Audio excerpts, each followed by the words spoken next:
Yes, Judge. You need a minute?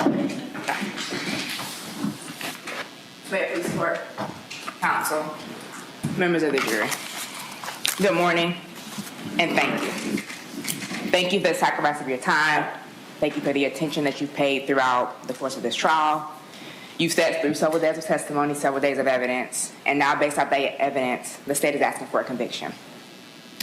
But not the defense. No, we're asking that you take all the evidence, all the testimony into consideration, and return a verdict that is based off that evidence, that's based off that testimony, a verdict of not guilty.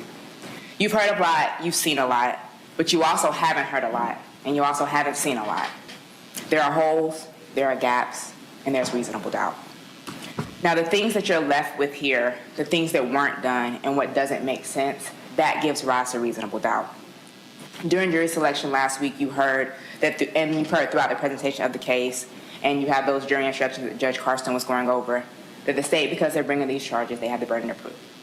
They have the burden to prove the case beyond and to the exclusion of a reasonable doubt. Now, that burden of proof not only applies to the case as a whole, but it applies to each of the charges that Mr. Todt sits here for today, for the deaths of each member of his family as well as the family dog. Now, members of the jury, the state hasn't met that burden. You've heard the evidence, you've heard the testimony, and the evidence and testimony that has been presented throughout the several days of testimony have not proven the case beyond a reasonable doubt. Now, a reasonable doubt is not a mere possible, speculative, imaginary, or forced doubt. A reasonable doubt is a doubt to which a reason can be attached, and we have that here. Not in an insensitive sort of way, but in a way that's the truth. Now, the judge instructed you on the elements, and you have those instructions with you. Now, when it comes to a reasonable doubt, it can come from the evidence, a lack of evidence, or even a conflict in the evidence. And specifically, the definition for the reasonable doubt that's in the jury instructions is that it's not a mere possible, speculative, imaginary, or forced doubt. However, if after considering and weighing all the evidence, there's not an abiding conviction of guilt, or if it wavers and vacillates, then the charge has not been proven beyond a reasonable doubt, and the state hasn't met their burden, so you will have to find Mr. Todt not guilty. Now, like I said, a reasonable doubt, it can come from the evidence, it can come from a lack of evidence, it can even come from the conflicts in the evidence. And I'm going to take time to kind of go through each of them and show you where I believe, or where the defense believes that there can be a reasonable doubt. Now, you've heard from several witnesses throughout the course of this trial, and you've heard from Mr. Todt as well. And in some regard, each of those witnesses in some way has some interest in this case. And that's one of the factors that you can look at in determining credibility. Now, we've heard from law enforcement, we've heard from medical personnel, we've heard from toxicologists and forensic technicians, those who are alleging the charges, who are part of the state, who are bringing the charges. Now, this case is ultimately a product of their work, their investigation, and their analysis. And they're asking for and seeking a conviction. But what they want and what the evidence has shown, they're two different things. The state hasn't met their burden throughout the days of testimony. And you've heard as well from Mr. Todt, both in the interview as well as in him testifying yesterday throughout the case. Now, you also heard when we talked about that Mr. Todt has the absolute right to remain silent. He has the right not to talk, not to testify, but he chose to do that. Now, in looking at the evidence, let's turn first to there. Now, one thing that the state said, and I'm going to agree with them, they said that the defense is going to harp on the medical examiner's report regarding the blood. And that's right, because that's one of the places that you can find a reasonable doubt in the evidence. So in terms of the medical examiner, Dr. Nara. Now, Dr. Nara indicated that she did the autopsies for each of the members of the family, starting first with Zoe. And she indicated that in terms of all of the members of the family, there was that Benadryl. And that she couldn't identify or specify that it was or was not a cause of the death. She indicated that there was the homicidal violence of unspecified means that also was in connection with that Benadryl. Now, she wasn't able to determine if there was smothering or if there was a strangulation or anything of that nature in terms of each member of the family. So if the medical examiner can't rule out and give you the true cause of death, that goes towards reasonable doubt.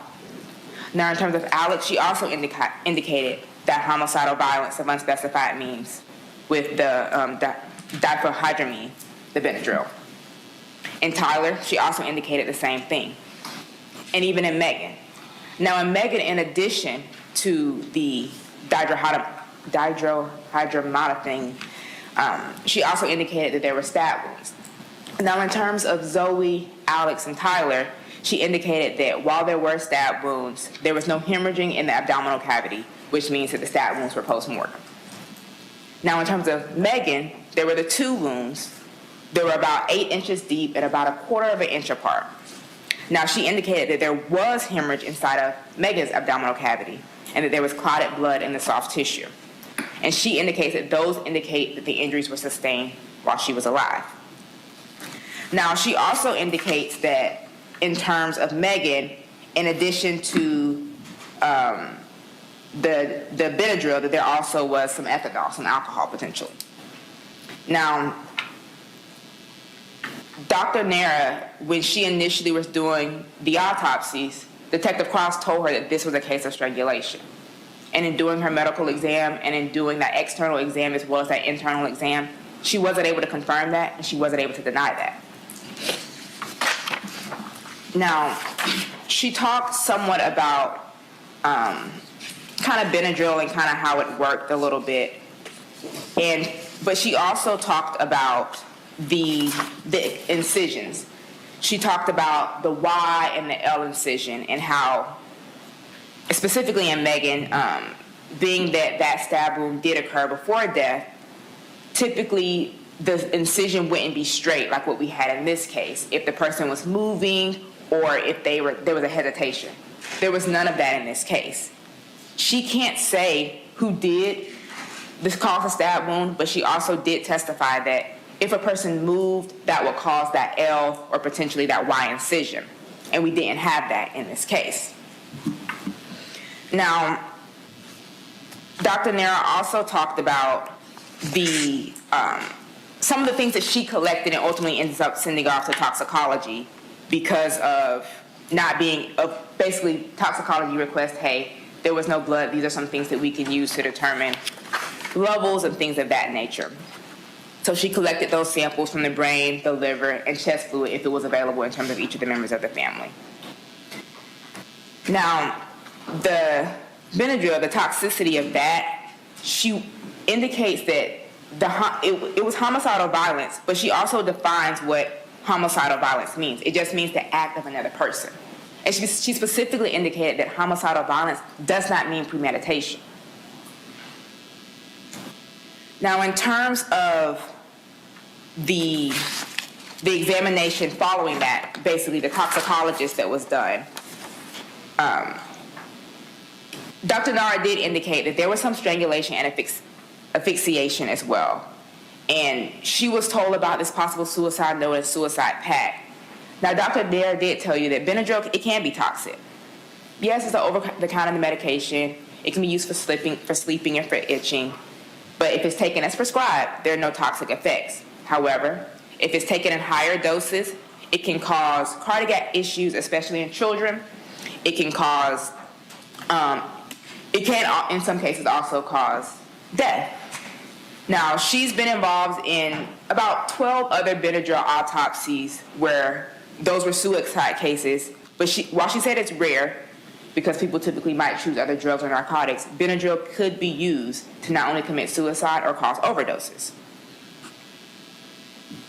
Now, she did consider strangulation because in strangulation cases, it will cause possibly the heart to stop.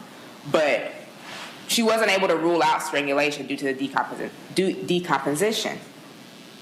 Now, the depth of the knife wound, she also indicated, was very important because specifically a Y wound for a knife would indicate a thrusting, whereas an L wound for a knife indicates that the person being stabbed or the person doing the stabbing, if they're stabbing themselves, moved the knife. We had neither a Y incision or an L incision here. Now, Dr. Nara also talked about how the brain can be a good source of information. And specifically in terms of Megan's brain, there was that ethanol, which she believes means that there was some alcohol consumption before death. Now, the knife wound on Megan, she couldn't tell, like I mentioned, if it was self-inflicted or not. But she did indicate that with a knife wound for a potential suicide or stabbing, she looks to see the location to make sure if it's something that they can inflict themselves. And in this case, we have two abdominal wounds that are about 3/4 of an inch apart. Now, there was no trauma, and if there was trauma, that would be something she would look for, because she indicated the trauma would be indicative of if there were signs of a struggle. There was none of that here. She also looks potentially for injuries to the mouth, because if there was injuries to the mouth, then she might have done an exam or something to the mouth to look for that. In this case, no injuries were observed to the mouth, so she didn't cut into the mouth to look for it, which could have been caused by punching or being smothered with a pillow. None of that was observed here.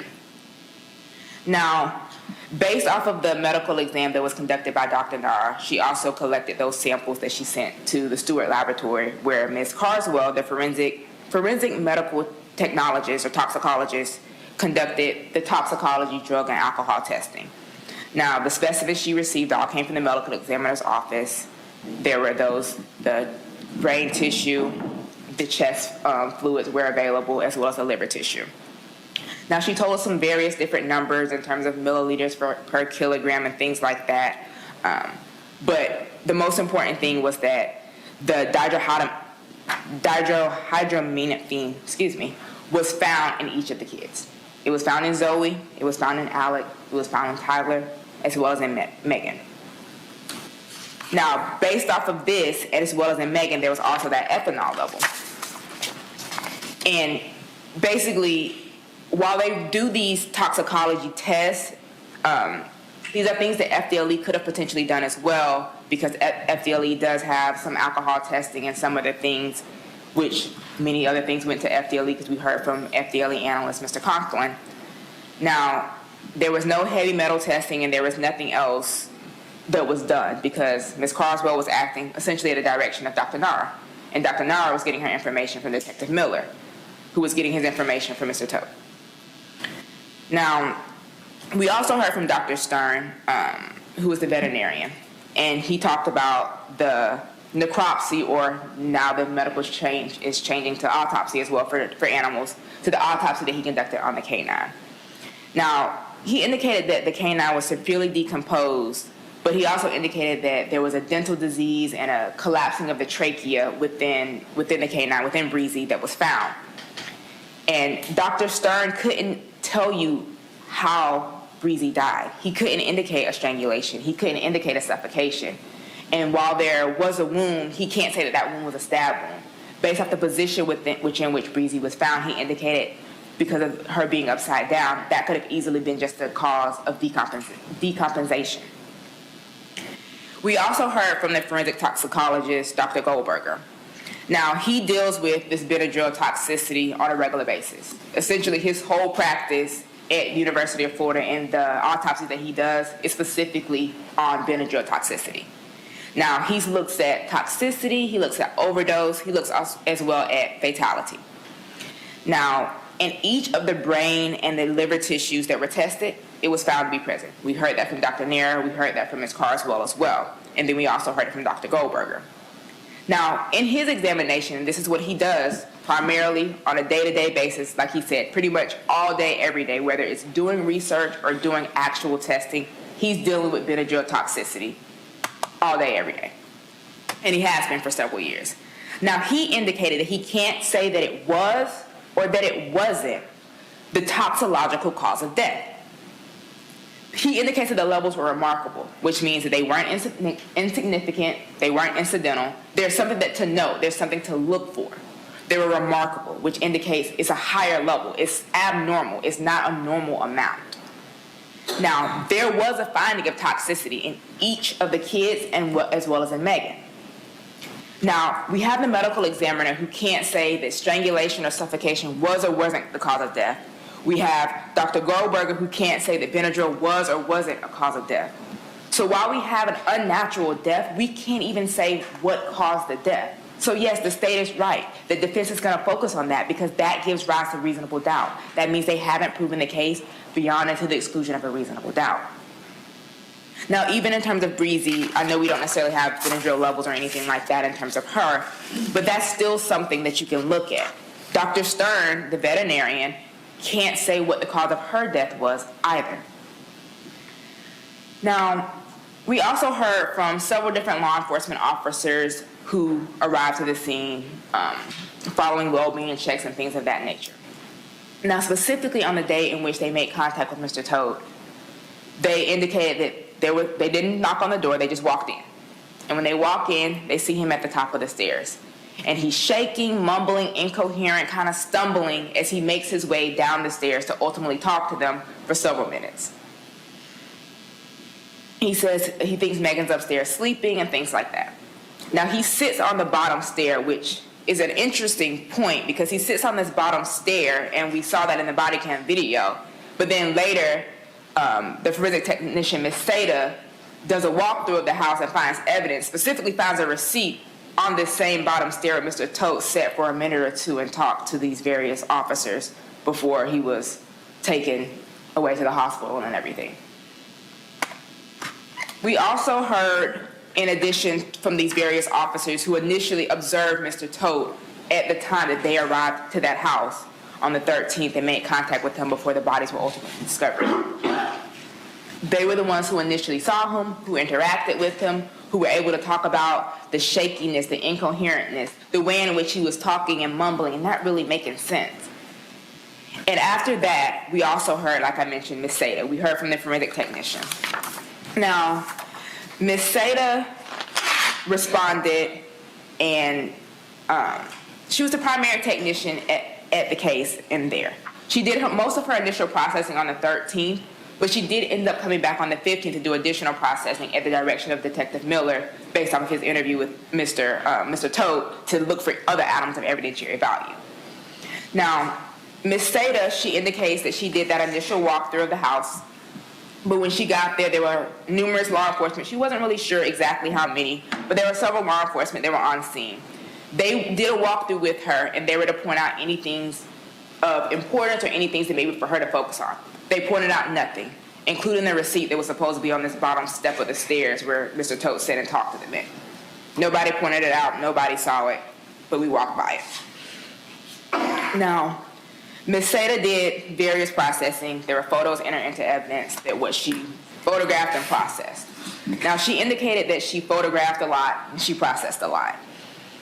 Now, she initially began the documentation with the exterior of the home and then makes her way into the home.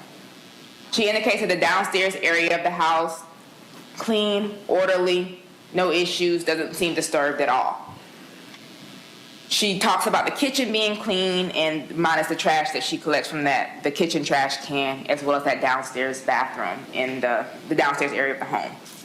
She talks about seeing some wine bottles and things like that were photographed but not ultimately processed or collected. And just remember that Megan, that she had alcohol in her system. So there was no testing done on this bottle to indicate was there something inside of it, was there not, whose fingerprints are on the bottle. Because we later hear from Mr. Conklin a lot about fingerprints that came back to Anthony, to Mr. Todt. Now, Ms. Todt does the initial documentation of downstairs, and then she makes her way upstairs. And then upstairs, she photographs and documents as well up there. Now, in the downstairs bathroom, before she gets upstairs, she notes that basically these Glade air freshener type plug-ins that are in that downstairs bathroom. Now, in terms of going upstairs, she photographs kind of the railing on the way up, and we see Benadryl bottle there and a phone. And throughout the time of her collecting, she sees adult Benadryl, children's Benadryl, liquid Benadryl, Benadryl tablets or pills, and even some Waldryl ultimately outside. Now, she can't really say, she thinks it was about 8 bottles total that she ends up collecting total with Benadryl. Now, the knife, and she collects various items. She talks about like 2 knives that she collects, the 2 BB guns, the knife sheath, I want to call it a ratchet strap, but the strap that she collected, and some other items. The house was fully processed. The entire home was fully processed. She talked about a lot of things that she collected, but we didn't see necessarily everything that she collected, because she also mentioned collecting some journals and some notebooks and things like that as well.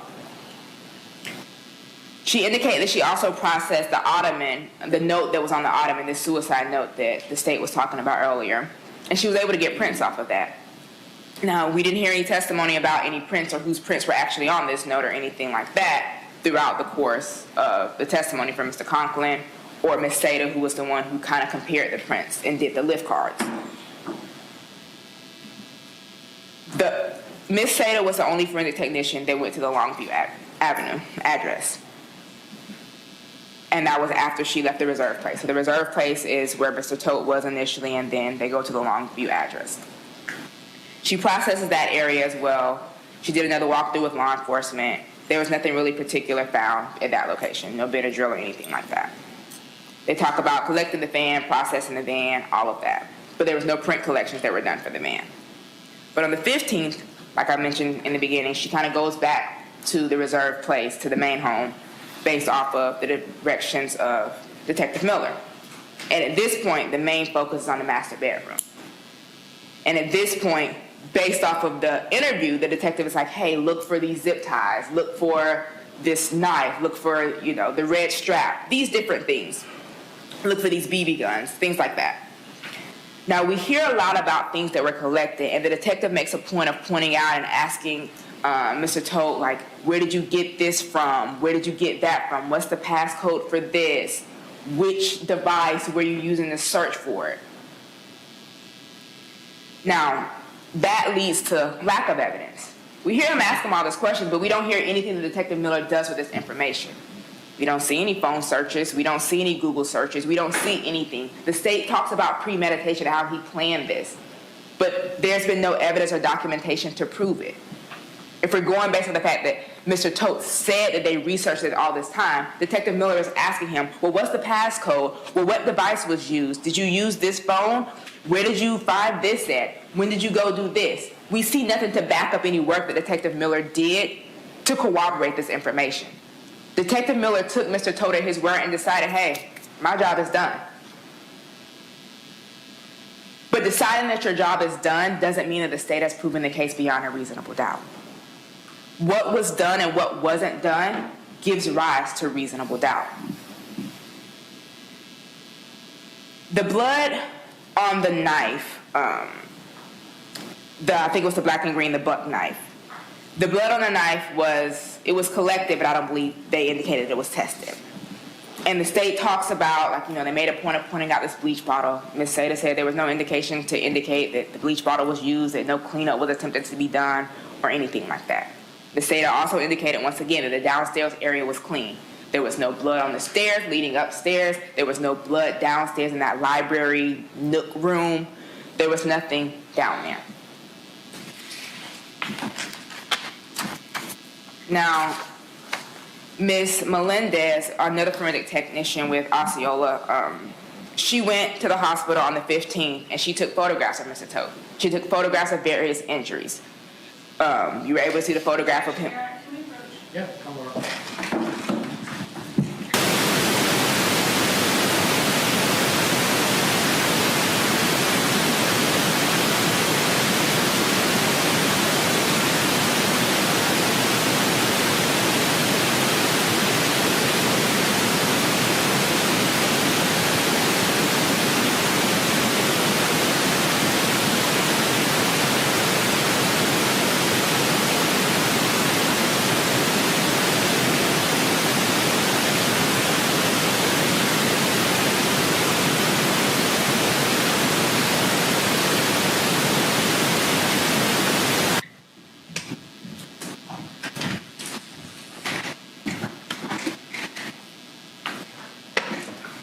Ms. Melendez made contact with Mr. Todt at the sheriff's office following his release from the hospital while he still had those EKG, ECG nodes on his chest and his abdomen. And she documented injuries to his hand. You can see a Band-Aid. She documented wounds on his left chest and on his abdomen. And she also took some prints from him. And then ultimately collected swabs as well.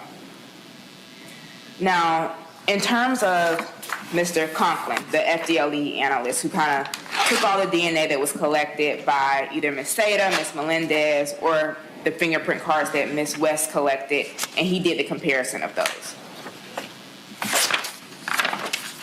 Now, Mr. Conklin indicated that the swabs were collected from both of the knives, and basically the swabs on the handle were consistent with being from at least three donors, at least one of which was male.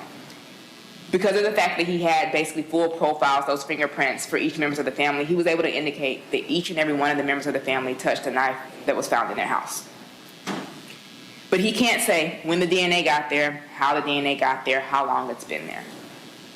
We hear about the fingerprints that were collected from the knife and the different items, but we don't hear anything about any DNA.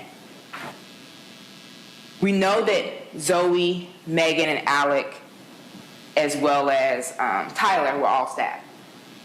The only wound that was anti-mortem, i.e. before death, was Megan, because she's the only one that had the blood in the cavity that would indicate she was stabbed before.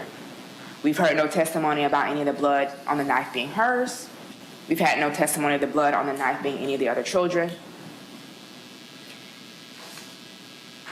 Now, we've kind of gone through a rough overview, and I know throughout the course of trial you guys were taking notes as well, so you have that to rely on as well.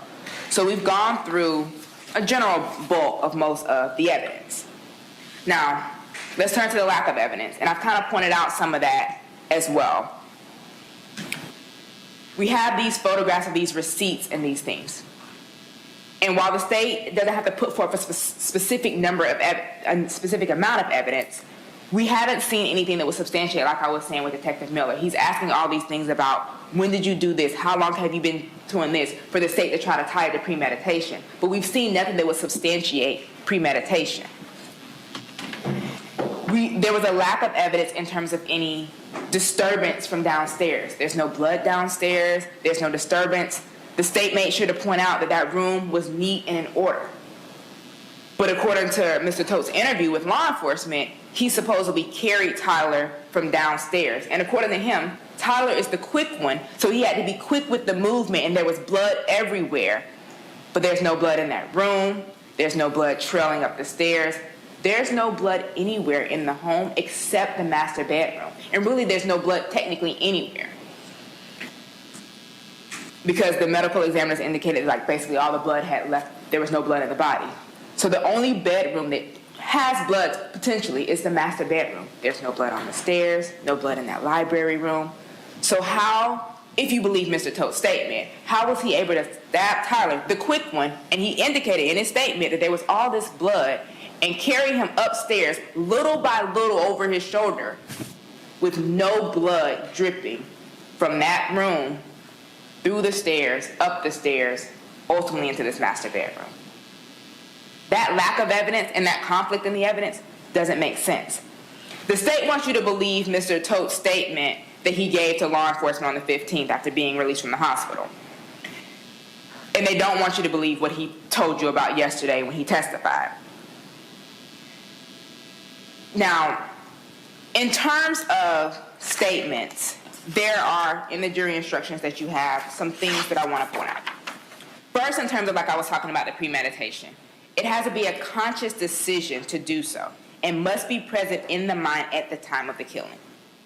The premeditated intent to kill must be formed before the killing.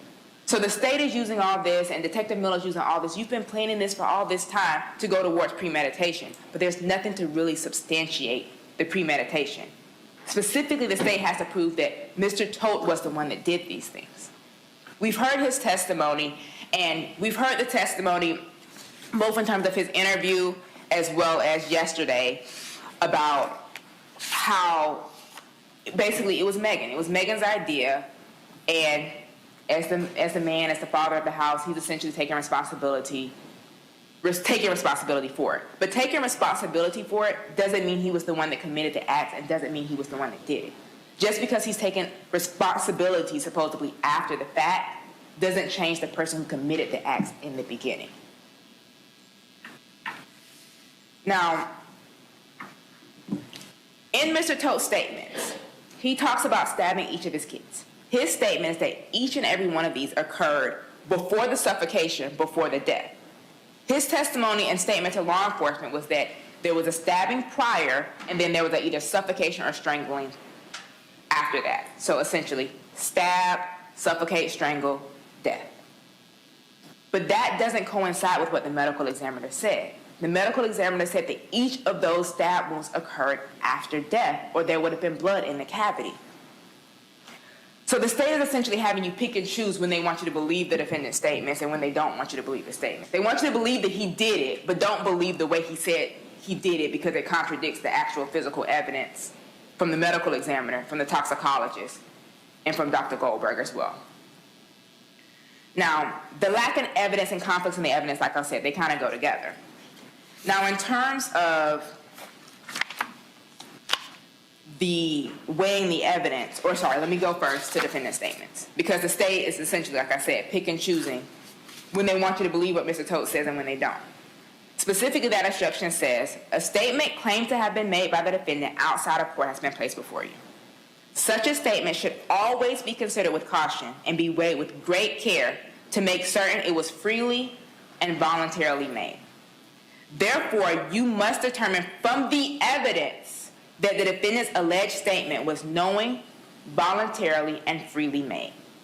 In making this determination, you should consider the total circumstances, including but not limited to whether, when the defendant made the statement, he'd been threatened in order to make it, and whether anyone had promised him anything in order to get him to make it.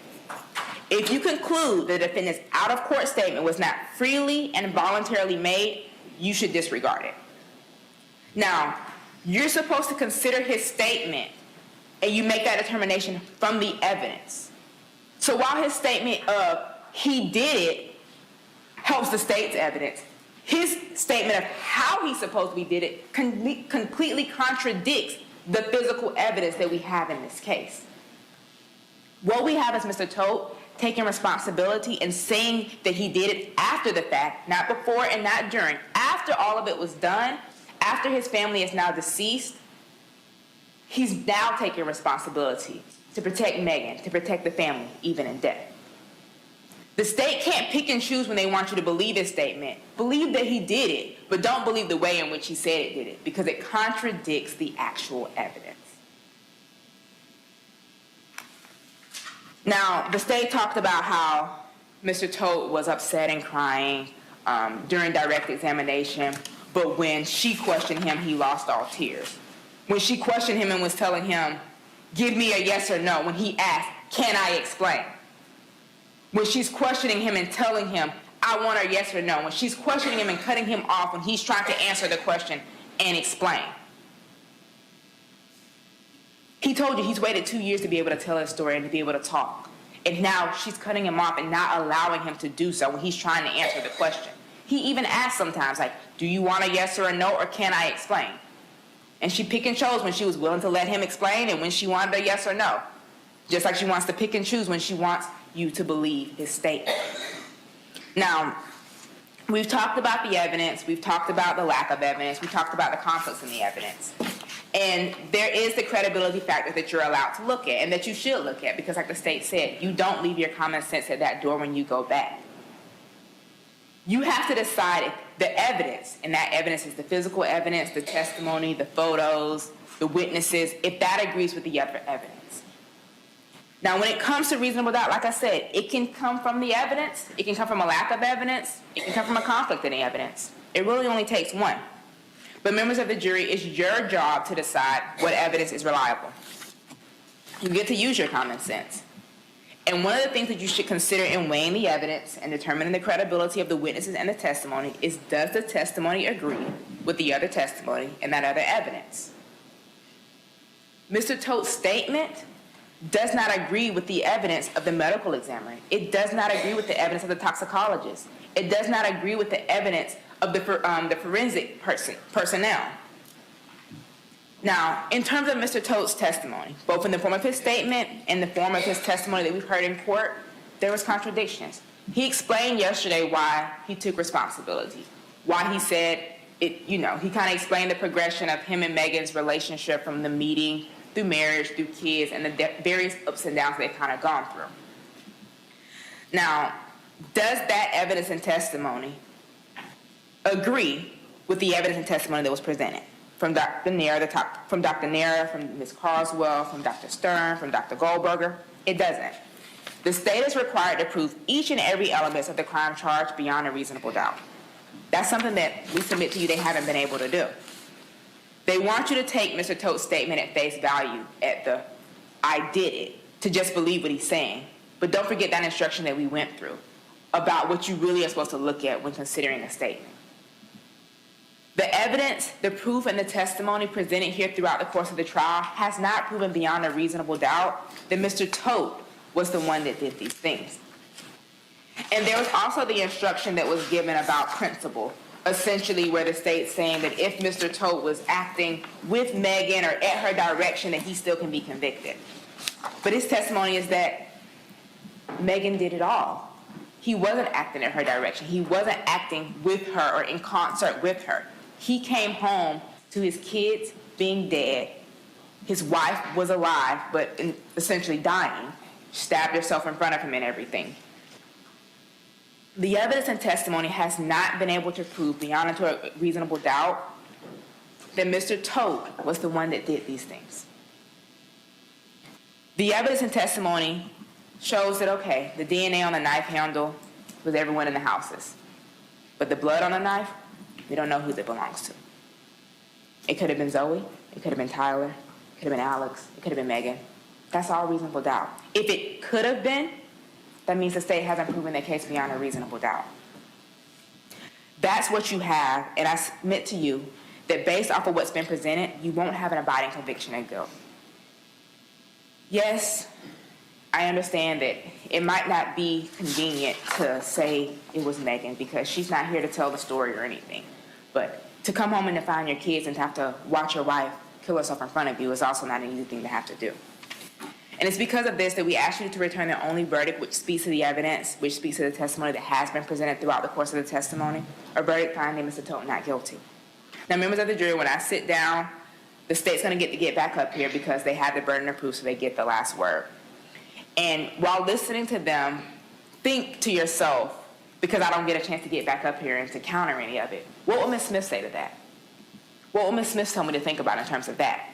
For each and everything the state's going to get up here and attempt to convince you of, think to yourself, what would defense say? What will Ms. Smith say to that?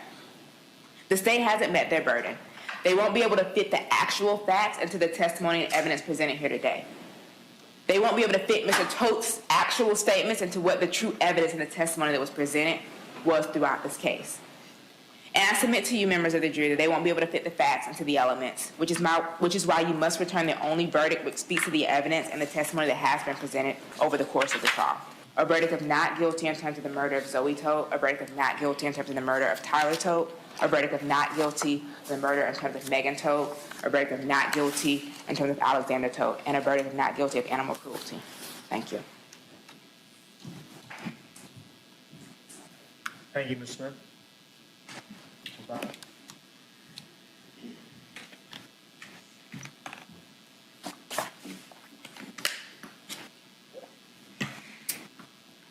Something that the defense did tell you that I agree with is when you're weighing the evidence, you have to look at who has an interest in the case. The defendant has the greatest interest in how this case is decided. The defense brought up the fact that you can find reasonable doubt because the medical examiner and the toxicologist and everybody can't agree as to a cause of death, but that's not the testimony that came out for you yesterday. 2 days ago. The medical examiner told you that the cause of death was, for each one of the kids and for Megan, was homicidal violence by unspecified means with diphenhydramine toxicity. Dr. Goldberger told you that due to the decomp of the bodies, that it's hard to say because of the type of tissue that was left, whether it's the toxicological cause of death. Dr. Nora told you that she tried to look for signs of suffocation, these injuries that she would expect to see, but the state of the bodies is what has prevented her from doing that. You know why? Because the defendant kept them in the house for over 3 weeks as they slowly decomposed while he was there. That's what caused the medical examiner not to be able to look for those injuries.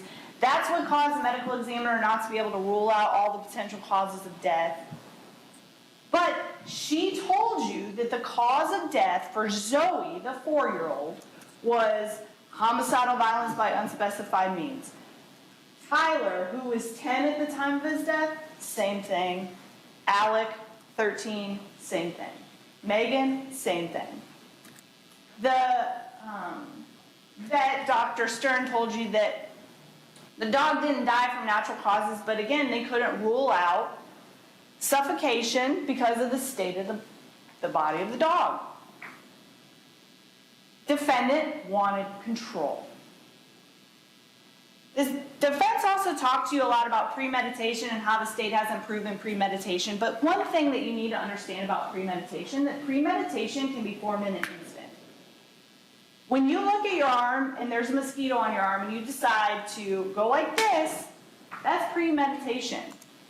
You could have went like this or you could have went like that. Premeditation doesn't have to be what you see in the TVs where it's this elaborate plan. Although we have that here. The defendant told you that he's been planning this and looking at all of these videos since before Halloween. Now, the fact that you don't have the evidence of, well, this is the defendant's phone, he went and looked at this website, and this is Megan's phone, she went, look at what you have. You have the children all positioned in the master bedroom.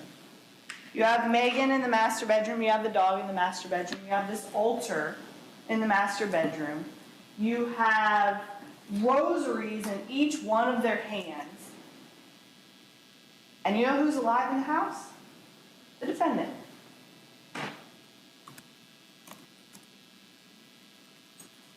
There is no reasonable doubt in this case. The defendant's statement to law enforcement, yes, you have to decide whether it's freely and voluntarily and knowingly made. You have to make that decision. But there is absolutely no evidence that the defendant was threatened or forced to make any statement to law enforcement. In fact, the defendant is eager. He tells Detective Meller, hold on. I want to make sure that I get this right. I did it.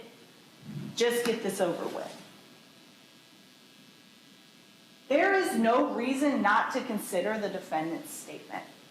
The fact that Dr. Nora testified that she didn't find blood in the abdominal cavity of Alec or Tyler, I want you to also think there was no blood, liquid blood in either anybody's body because of the state that they were in.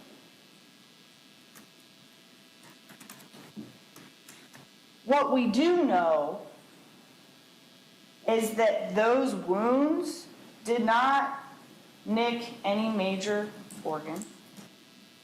What we do know is that the defendant told you how they died. He said for Alec, he was behind Alec and reached his hand around until Alec died. And he said that he had to put a pillow between the back of Alec's head and his face so that Alec didn't headbutt him. You heard him describe how Tyler died and how they had to be quick so that Tyler didn't warn the neighbors that apparently weren't there as of yesterday. So Tyler didn't warn the neighbors because he was fast and they were afraid he was going to get away. There is no reasonable doubt in this case. And the state's confident that you're going to convict the defendant for the crimes that he committed. Ladies and gentlemen, we're going to take a 5-minute recess. Please do not discuss the facts of the case with anyone. Please do not conduct any independent research.